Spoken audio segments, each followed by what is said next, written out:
I mean, like I always say that I always joke about like I was like Mexicans. I'm like if we have a room and we're gonna paint it, we're like why paint in one color when we could paint All the four different colors. colors in here, you know?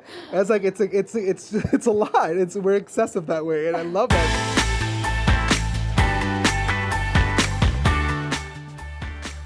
All right, so first of all, tell us a little bit about the process of taking the concept for a web series and turning it into something bigger for Netflix.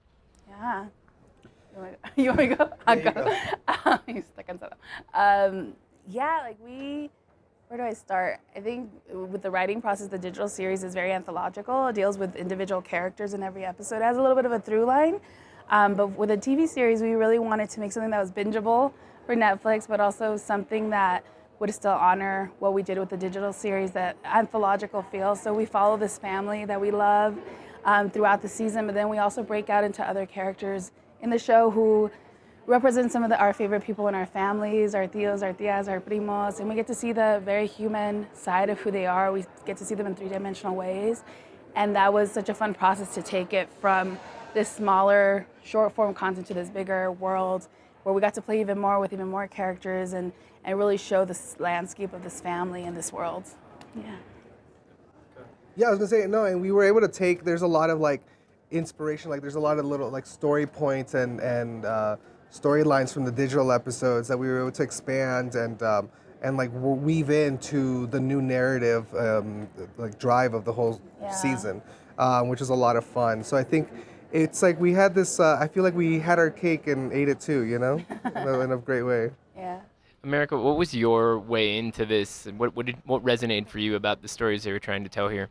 Yeah, well, Macro sent me the scripts to the digital series, and I just laughed out loud and teared up and felt the warmth and the love and the humor and the style on the page in a way that I had never seen, something so resonant with me and my experience as a first generation American, growing up in between cultures, feeling very rooted and part of my family's culture, but also feeling 100% American because I was born and raised here and raised on mainstream culture and grew up watching Saved by the Bell and Full House and TGIF, that. So really getting to dive into this world where so many different facets of who I am were present at the same time was so unique, and not at all, I think, our general experience of when we're telling stories, sort of leaving behind certain aspects of our identity and bringing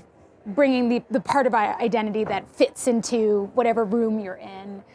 So it just really resonated with me, and I felt like I want to see this made. I want to see it be in the world, and I want to do whatever I can to be a part of it. So they asked me to be an executive producer, which I have been. I made a cameo in the digital series. And I got to direct 2 of the 10 episodes of this first season, which was such a joy and a privilege. And nothing makes me happier than getting to see a story like this come to life, and also to have played a small part in lifting up Marvin and Linda's incredible talent and helping them navigate a tricky world of television development. Yeah. Let me ask you two, pivoting off of that, what do you feel has been missing in terms of representing these stories on screen, and what were some of the challenges involved in trying to fix that equation? Yeah, I think there have been so many series and so many talented people and creators who have created amazing things, many of which America was in. Like there are a lot of milestones along the way of content that has been doing amazing work already. For us, what we were trying to do with this series is just to show our world, our people, the way that we've experienced them. And so it's very much a telling of what we know. I mean, one big thing that we've talked about with others is the Spanglish in the show was so very important to us. The way that people went between Spanish and English was important to us. The way that the elders in our community were represented was really important to us, all of us in the series. Those were things that I don't think up to this point have been portrayed, and maybe that's because whatever world previous things have been developed in, maybe that was restricted for some reason. Like wanting to see old people is not a thing that often happens, and we wanted to show these layers to all of those things in a way that we haven't seen before. So I think that those are spaces that we really try to push into and live in. And also I think the tone of the series, like we really deal with heavy issues, but it's a comedy.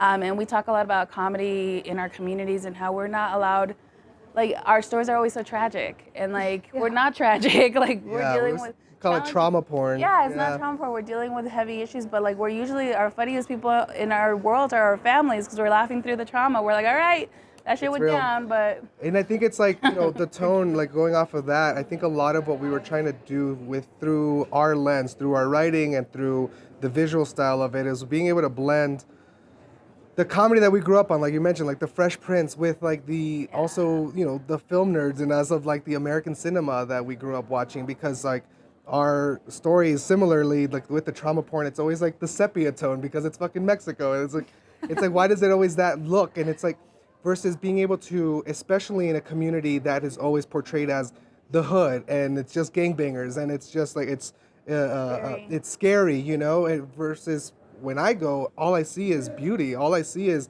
a rich history, a rich culture of in rich colors. Like I think that was such a big part of the show that we wanted to capture that beauty, in just every facet. The production design, the cinematography, the writing, the actors, and the humor of it. It was all such an intentional kind of way to be able to just flip every stereotype that we've had to grow up watching. America, just going off of this idea of trauma porn, I mean, what is your relationship to that kind of stereotype? I mean, in terms of the roles you've been offered over the years. Absolutely. I mean, I have been incredibly fortunate and have gotten to play amazing once-in-a-lifetime kind of roles between Real Women Have Curves and Ugly Betty and Sisterhood of the Traveling Pants. Superstore that I'm currently on and executive producing is the first television role that was ever offered to me that wasn't written Latina.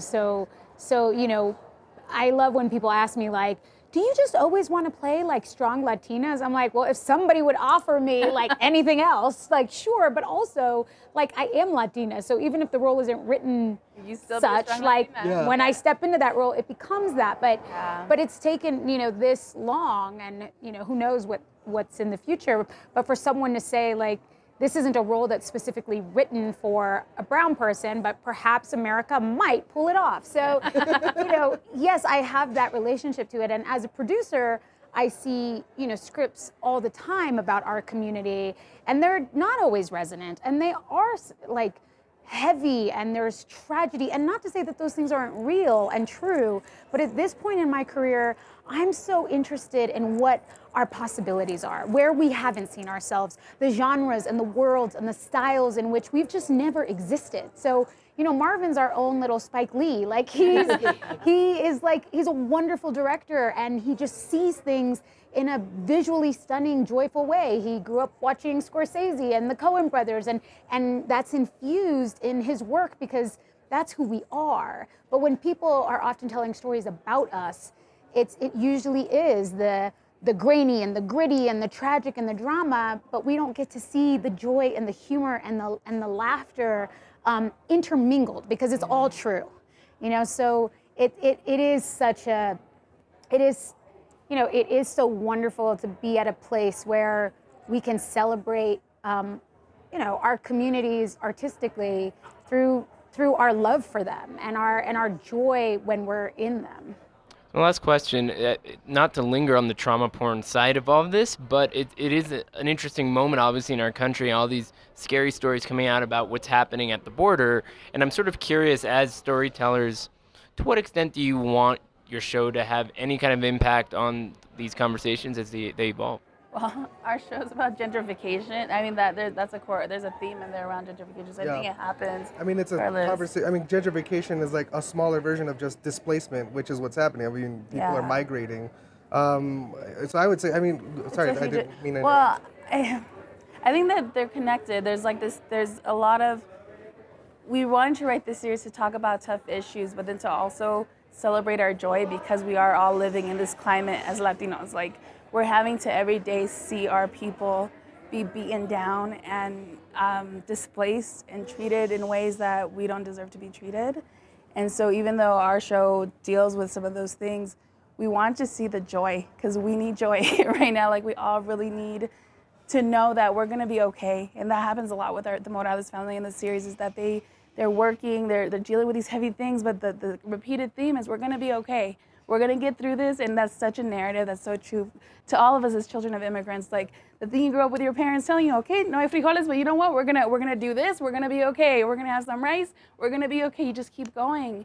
And I think that's what we wanted to portray in the series, is that love, that joy, that even though all this shit's happening, that we're gonna get through it and we're gonna get to the other side of it all.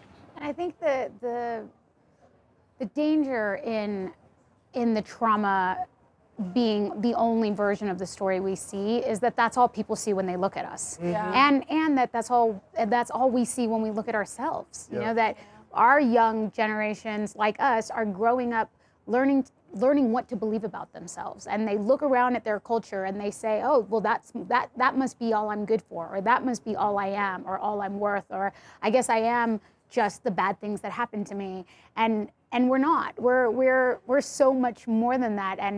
And we do it for ourselves, and we do it for our nephews and nieces and tias and tios to see themselves, to bring joy to us.